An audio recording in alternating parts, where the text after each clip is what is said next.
வணக்கம். இது உங்கள் சிம்பிள் தமிழ் ஃபேக்ட்ஸ். தலை நிமிர்ந்து கௌரவமாக வாழ்க்கையை நடத்தி செல்ல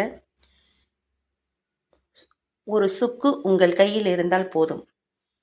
வாங்க வீடியோக்குள்ளே போகலாம். சேனல் பிடிச்சிருந்தா சப்போர்ட் பண்ணி சப்ஸ்கிரைப் பண்ணுங்கள். சில சமயங்களில் சில பேருக்கு எதிர்பாராத அதிர்ஷ்டம் அடிக்கும்.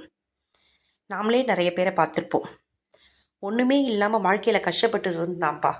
இப்போ பார்த்தீங்கன்னா கடகடகடன் முன்னேறி சொந்த வீடு வாங்கிட்டான், சொந்த வாகனம் வாங்கிட்டாங்க, வாழ்க்கையில் ஒரு நல்ல நிலையை அடைந்துட்டாங்க அப்படின்னு நிறைய பேர் சொல்ல நம்ம கேள்விப்பட்டிருப்போம். நாமளும் அதை மாதிரி பார்த்துருப்போம். அதாவது புத்தி இல்லாதவன், அறிவே இல்லாதவன், மந்தமாக சோம்பேறியாக இருப்பவன் கூட எதிர்பாராத சமயத்தில் ஏதாவது ஒரு விஷயத்தில் சாதனை படைத்து தன்னுடைய அறிவாற்றலை நிரூபித்திருப்பான்.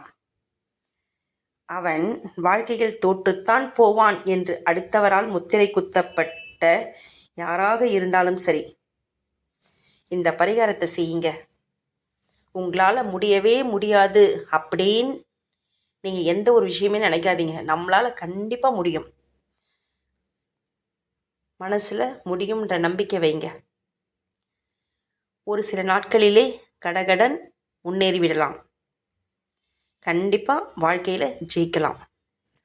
பணம் விஷயமா இருந்தாலும் சரி, எந்த ஒரு விஷயமா இருந்தாலும் சரி, வைராக்கியமாக வாழ்ந்து காட்டணும்.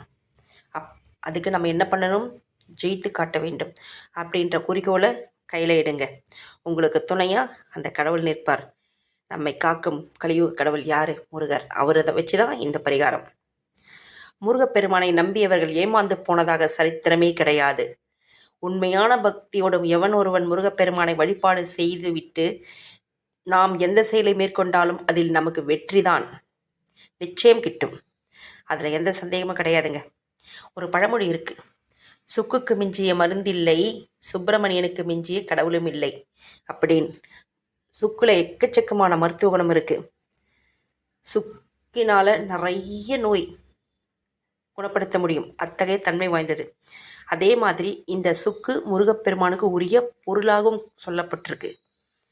நீங்கள் என்ன பண்ணுங்கள், பூஜை ரூமில் ஒரு துண்டு சுக்கை கையில் எடுங்கள். எடுத்துட்டிங்களா? இப்போ முருகப்பெருமானுக்கு முன்னாடி போய் உக்காந்துக்கோங்க. உக்காந்துக்கிட்டு ஒரு தீபம் போடுங்க. போட்டுட்டு உங்களுடைய வலது உள்ளங்கையில் ஒரு சின்ன பீஸ் சுக்கை கையில் வச்சுக்கோங்க. வச்சுக்கிட்டு உங்களுக்கு என்ன கஷ்டம் இருக்கோ, உங்களுக்கு என்ன வாழ்க்கையில் நீங்கள் சாதிக்கணும்னு நினைக்கிறீங்களோ, எது தேவையோ, என்ன வேண்டுதல் மனசார வைக்கிறீங்களோ அதை முருகப்பெருமானிடம் சொல்லி வேண்டிக் கொள்ளுங்கள். இப்போ உள்ளங்கையில் சுக்கு இருக்கு இல்லையா, முருகப்பெருமானின் நாமத்தை 108 தடவை சொல்லுங்கள். உங்களுக்கு ஏதாவது காயத்ரி தெரிஞ்சாலும் சொல்லுங்கள். இல்லையா, ஓம் முருகா, ஓம் ஸ்ரீம் சரவண பவா அப்படின்னு கூட அந்த வலது கையில் சுக்கை உள்ளே வச்சுக்கிட்டு உள்ளங்கையில் வச்சுக்கிட்டு 108 தடவை முருகனை மந்திரத்தால் போற்ற வேண்டும்.